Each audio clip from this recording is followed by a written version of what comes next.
Samantala, dumako po tayo sa lungsod naman ng Alaminos.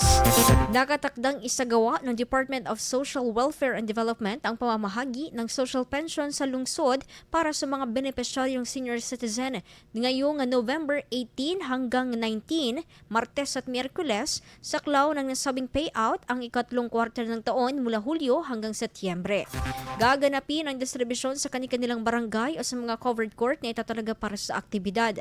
Layunin ng programang ito na patuloy na maibigay ang mga tulong pinansyal sa mga kwalipikadong nakatatanda bilang suporta sa kanilang pang-araw-araw na pangangailangan.